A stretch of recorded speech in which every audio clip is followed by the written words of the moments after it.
What's good, y'all? This is your boy, Mr. Pound for Pound, on a good hump day morning, Wednesday morning, the week after the fight.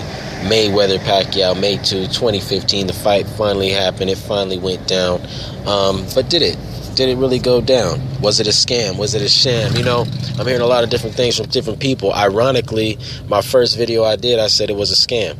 And the reason why I believe the fight was a scam was because 6 years, millions of dollars, damn near $500 million, and both of these guys came out the fight unscathed, untouched. Looked like they barely had a sparring session.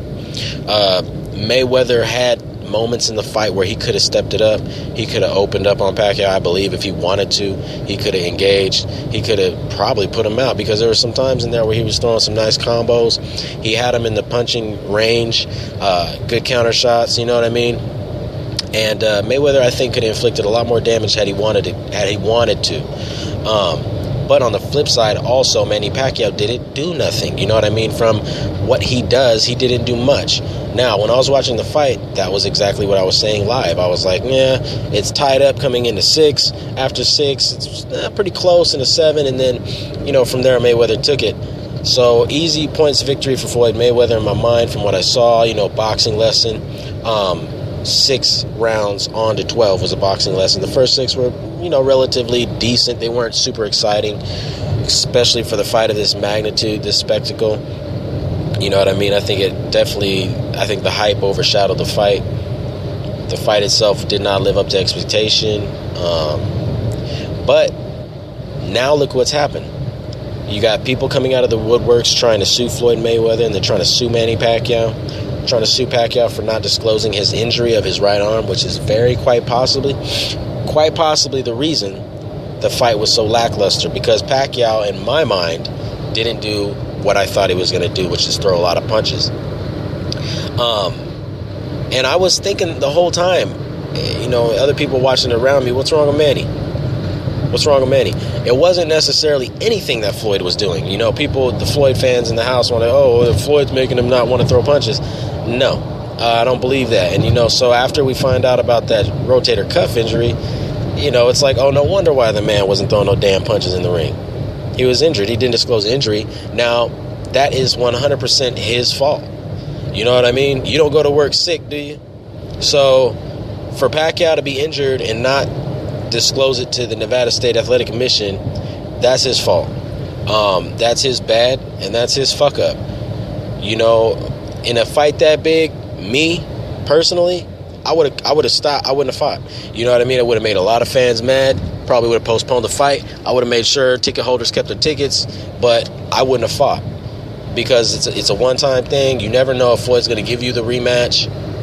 Why go into the fight half-stepping with an injury? You know what I mean? After all this time. You know, a few things that didn't sit well with me before the fight were when Pacquiao was giving a training little montage on Nike, when he was talking about when you get older, you have to treat your body right, and you have to make sure you don't go too hard on your body, and this, that, and the other. I was kind of, I was thinking, like, is he getting old or is he injured? I was thinking that when I watched the commercial.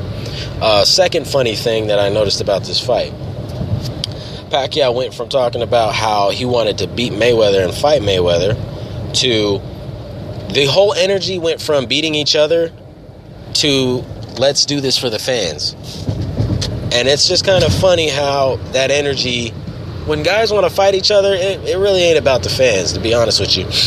It is at the end of the day. Of course, boxing is about the fans, but when guys want to fight each other, I think the last thing they think about is the fans. They think about taking each other's heads off.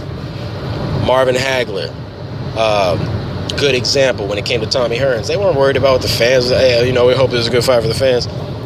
Post-fight, yeah. But before the fight, they was, hey, yo, I'm going to rip homie's head off. He's going to rip my head off, and that's what's going to happen. That energy and that fire that we thought we were going to feel from this type of promotion, this type of fight, wasn't there. It really wasn't there. It felt like a glorified $1 million sparring match, and now you got a bunch of people pissed off. You got people screaming refund. You got people screaming lawsuits at Mayweather, at Manny Pacquiao, all angles. It's funny how this big fight has become a big debacle. And like your boy Mr. Pound for Pound, I called it. I said it.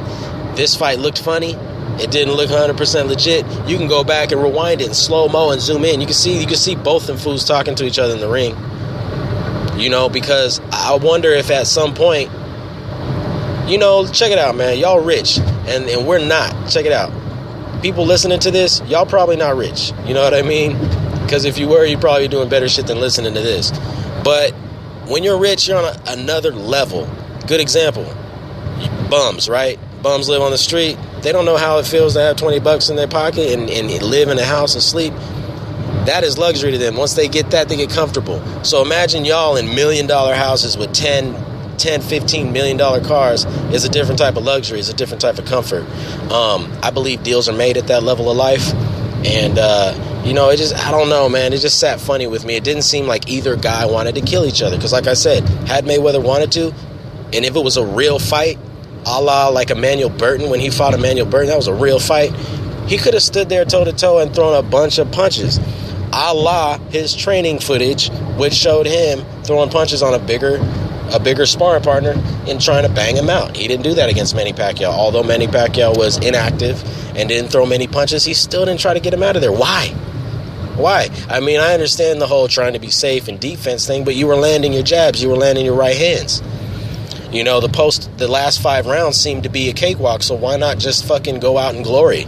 I mean, you've done it before. He's put people away with nice boxing skills and closed the show before. I mean, he hasn't been a total track runner in the ring, so why not now? He could have stepped it up, and that's what kind of blew my mind is when I saw Floyd, you know, in the last final rounds. I'm like, dude, you got a hurt animal in front of you, finish him, but he didn't, and you know, it just doesn't sit well with me. But, you know, Floyd Mayweather, 48-0, good victory. He's still one of my favorite fighters, just like Manny Pacquiao. It's funny because I picked Manny Pacquiao to win, and just because I pick a prediction, people automatically think you hate the other guy. No, I've been a Mayweather fan way longer before I even knew who Pacquiao was. I just like Pacquiao better as a fighter. I like him better as a person. I think he actually comes to fight. I think he puts his life on the line for his fans, unlike Floyd. I think Floyd puts his money first, you know what I mean, which is fine. That's his prerogative. That's cool. That's your brain.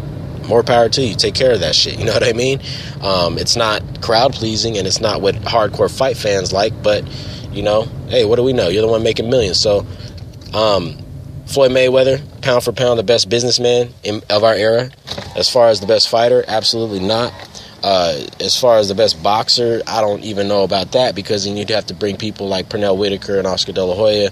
When Oscar De La Hoya was ripping people's faces open with his jab, you'd have to bring back those type of prime fighters and then do compare and contrast. So, you know, yeah, it's a big debate. It's a big debacle. I think it's big business at the end of the day. But, you know, it was what it was. It brought people together.